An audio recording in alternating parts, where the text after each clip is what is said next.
जय सिया राम। आप एवं आपका प्यारा परिवार स्वस्थ, सुरक्षित, सुखी एवं समृद्ध रहे, यही माँ भगवती से मैं प्रार्थना करता हूँ। देव कृपा तंत्र यूट्यूब वीडियो चैनल में आप सभी का मैं एक बार फिर से स्वागत करता हूँ। यकीन मानिए आज का वीडियो आप सभी के लिए बेहद खास और बहुत ही महत्वपूर्ण होने वाला है।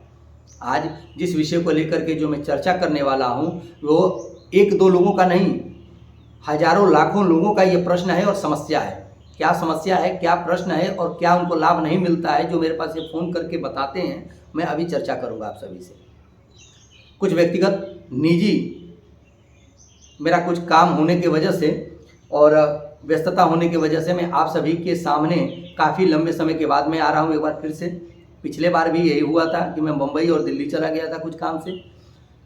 इस बार कहीं गया नहीं था, अभी तो मेरे घर पर ही बहुत सारा काम था और कुछ काम बाहर के लोगों का था जिसको करने में बहुत व्यस्त रहा। बात करते हैं काम की। मेरे पास बहुत सारे लोग फ़ोन करते हैं, आए दिन मेरे पास कम से कम एक दिन में 15-20 टेलीफोन आते हैं पूछा से संबंधित कि क्या उनके घर की क्या समस्या है। मेरे को बहुत सारे लोग ये अपनी पूछा में बात बताते हैं, अपनी दुख तकलीफ बताते बताते कि हम महाराज पूजा बहुत करते हैं, हनुमान जी की पूजा करते हैं, माँ दुर्गा की करते हैं, स्तुति वंदना बहुत अच्छे करते हैं, अभिषेक करते हैं, शंकर भगवान के उसमें जाते हैं, हर मंगलवार और शनिवार को मैं हनुमान जी के मंदिर जाते हैं। फिर हमें इतना दुख और कष्ट कैसे मिलता है? हम बहुत परेशान हैं। अपने अनुभव के आधार पर जो मैं बात बताऊंगा, सिर्फ और सिर्फ प्रैक्टिकली जो मैंने अनुभव में पाया है मैं वो बताऊंगा। पिछले बार मैंने आप सभी को बताया था मैं मुंबई गया था। मैं बहुत जगह जाता हूँ, खास करके हनुमान जी के स्थान पे, मंदिर पे मैं अक्सर जाता हूँ। बहुत जगह मैंने चीज़ देखा और बहुत चीज़ें मैंने पाया कमियाँ। क्या कमियाँ? आप इस दृश्य में देखिए। मैं ये बम्बई का सीन है, बम्बई का गोरेगांव का यह सीन है। गोरेगांव वेस्ट ये हनुमान जी का मंदिर है और हनुमान जी के मंदिर पर मैं यहाँ जाप कर रहा हूँ, अपनी पूजा करने गया हुआ था। सुबह का वक्त है, शनिवार का ये दिन है और लोग आए हैं यहाँ पूजा करने के लिए। अब जब पूजा कर रहे हैं तो आप इसको देखिए वो क्या कर रहे हैं। जो लोग तेल चढ़ा रहे हैं हनुमान जी के ऊपर से, अब आप ध्यान से इनको देखिए। जो ऊपर से ये लोग तेल चढ़ाए हैं, नीचे परात रखी हुई है, सारा तेल इस परात में गिरता है और जब परात में गिर जाता है तो पुजारी जो बैठे हुए हैं, पता नहीं सेवक हैं, पुजारी हैं, क्या है ये, कि उसी परात में से जो मिट्टी का दीपक है उसी में भर लेते हैं और साइड में रख देते हैं। फिर कोई तीसरा ग्राहक आता है, वही तेल उसको परोस देते हैं, फिर वही चीज़ वो फिर चढ़ा हुआ ये चढ़ाता है हनुमान जी के ऊपर। फिर जब भीड़ जब खाली हो जाती है तो वही तेल फिर से वो क्या करते हैं, साइड में लगा देते हैं। ये मैं देख रहा था उनका ड्रामा। इसी तेल को फिर बार बार हनुमान जी के ऊपर चढ़ता जा रहा है। मतलब एक शीशी से 10 लोगों से पैसा वसूला जा रहा है और चढ़ाने वाला कितना बड़ा मूर्ख, मतलब जो चढ़ा रहा है वो कितना बड़ा मूर्ख है। वो इस चीज़ को नोट ही नहीं कर रहा है कि मैं किसी की उपयोग की हुई वस्तुओं को मैं फिर से उपयोग में डाल रहा हूँ, वो भी देवता के लिए। भाई अगर आप होटल में खाना खाने जाते हैं, उसी थाली में कोई दूसरा खा करके चला गया है और उसी में ला करके कहे बैठ जाओ, हमारा वेटर बहुत व्यस्त है, इसी में मैं परोस देता हूँ, आप खा लेंगे क्या? जब आप, क्या बताऊँ मैं, बुद्धि दिमाग मेरा सटक गया उस दिन देख करके।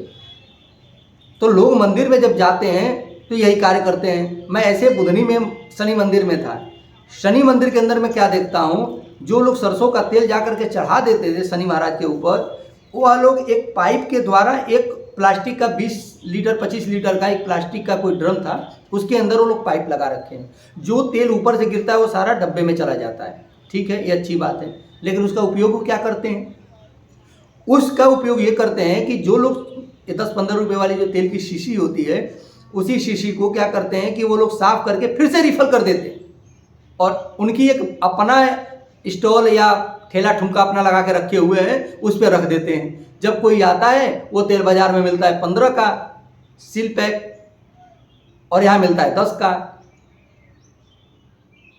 और एक नारियल जटा वाली, तो नारियल कोई लोग फोड़ते नहीं है, वो लोग ऐसे ही हनुमान जी के शनि महाराज के पास रख देते थे। जब 20-25 नारियल हो जाती थी तो उनका जो एक सेवादार था वो ला करके फिर से दुकान में रख देता था। मतलब चढ़ी हुई चीज रिसाइकल हो रही है, बार बार घूम रही है वहीं पर। अंत में मैंने देखा ये 4-5 बार जब चढ़ने से कचरा हो जाता है तो लास्ट में वो क्या करते हैं, उसी तेल को हवन सामग्री में मिला करके और सीधे विष्णु भगवान के नाम से आहुति कर देते हैं। फिर लोग कहते हैं हम तो बहुत मंदिर जाते हैं, हमको लाभ ही नहीं मिलता है। ऐसे नहीं पाएंगे आप लाभ, ये गलत है नियम। आप मंदिर जाइए, मैं बता दे रहा हूँ, हनुमान जी के मंदिर में जाइए, अपने हाथ से एक दिन पहले, हमारे तरफ कहते हैं और बहुत सारे लोग कहते हैं कि शनिवार के दिन लोहा नहीं खरीदना चाहिए, शनिवार के दिन नमक नहीं खरीदना चाहिए, शनिवार के दिन जो है तेल नहीं खरीदना चाहिए। ये मैं नहीं कह रहा हूँ, विद्वान ब्राह्मण लोग कह रहे हैं। मैं तो अनपढ़ आदमी भैया, मुझे कुछ पता नहीं है, मैं तो अनुभव के आधार पर बोल रहा हूँ। जो देखा है इन नेत्रों ने वही यह मेरा मुख प्रस्तुत कर रहा है। तो एक चीज मैं बता रहा हूं कि शुक्रवार के दिन आप चमेली का तेल लीजिए, 10 रुपए की छोटी सी शीशी, एक दीपक लीजिए और 5 रुपए की एक सिंदूर लीजिए जो हनुमान जी को चढ़ाया जाता है, लगता है। सर्वप्रथम मंदिर जाइए, हाथ पैर धो लीजिए, एक जगह बैठ जाइए, दीपक में अपना चमेली का तेल वही डालिए और जो सिंदूर लेकर के गए हैं उसका पैकेट फाड़िए और थोड़ा सा सिंदूर उसमें दीपक में डाल दीजिए। ओम हम हनुमते नमः इस मंत्र का जप कर लीजिए। इसी नाम से आप दीपक प्रज्वलित करिए, हनुमान जी का नाम से ही दीपक जलाइए। और यह दीपक जलाने के बाद से धूप जलाइए, 5 लड्डू लेकर के जाइए, एक मीठा पान लेकर के जाइए। लड्डू में से जब भगवान को भोग लगाइए तो पहले तो दे दीजिए लड्डू, लीजिए आप पंडित जी इसको चढ़ा दीजिए, क्योंकि सब लोग तो अंदर जाने नहीं देते हैं मंदिर पे हनुमान जी के पास। बहुत ज़्यादा ऐसा स्थान होता है कि कहते हैं लाओ दो हम चढ़ा देंगे, पास नहीं जाने देते। ठीक है, नियम अच्छा है, स्पर्श नहीं करने देते हैं, तो उनको दे दीजिए। और जब वो आपको वापस दे देते हैं लड्डू, तो उसी लड्डू में से एक और दीपक, साफ प्लेट, कटोरी कुछ भी लेकर के जाइए, एक लड्डू, आधा लड्डू थोड़ा सा तोड़ करके उस प्लेट में रखिए, ऊपर एक कपूर की टिक्की रखिए और हनुमान जी के नाम से प्रज्वलित कर दीजिए, उसको जला दीजिए। हनुमान जी से प्रार्थना करिए, हम दीनहीन हैं, बुद्धिहीन हैं, बलहीन है, धनहीन है, कुछ नहीं है हमारे पास। प्रभु आप हमें भक्ति दें, ज्ञान दें और सद्बुद्धि प्रदान करें। जो हमारा संकट है, कलेश है, वह दूर करें। मेरे पास क्या है आपको भोग देने के लिए? जो भी ये दीनहीन के हाथ से मैं बन पड़ रहा है, मैं आपको दे रहा हूं भोग, इसको आप स्वीकार कर लीजिए। 11 बार 21 बार श्री राम राम के नाम से परिक्रमा कर लीजिए। परिक्रमा करने के बाद एक जगह एकांत में कहीं भी बैठ जाइए। कोई जरूरी नहीं है कि मूर्ति के सामने ही बैठेंगे, कोई भी आएगा आपको डिस्टर्ब करेगा, साइड हट, किनारे हटो, उधर हो जाओ, ऐसा नहीं, कहीं भी कोने में बैठ जाइए, वो आपको सुन रहे, देख रहे हैं। और ध्यान से हनुमान चालीसा का 3 बार या 5 बार पाठ करिए। 1 बार, 3 बार और 5 बार, कोई भी इसमें पाठ करिए। समय है 11 बार करिए, आपको लाभ होगा। मैं 100% डंके की चोट पर बोल रहा हूं कि लाभ होगा। जा रहे हैं मंदिर में, ले ले रहे हैं तेल, ऐसे ऐसे कर रहे हैं, ऐसा नहीं होता है। बिकी हुई चीज बार बार मत उठाइए। दूसरा, आए दिन मेरे पास फोन आते हैं तंत्र से संबंधित, जिसको तंत्र से समस्या है, किसी के घर में बहुत ज्यादा कलेश है, बहुत ज्यादा परेशानी है, उनको समझ में नहीं आ रहा है। मेरे पास बहुत फोन आते हैं, कहते हैं 10 जगह जा चुके, 20 जगह जा चुके, कई लाख रुपए बर्बाद कर चुके, मेरा काम नहीं बना।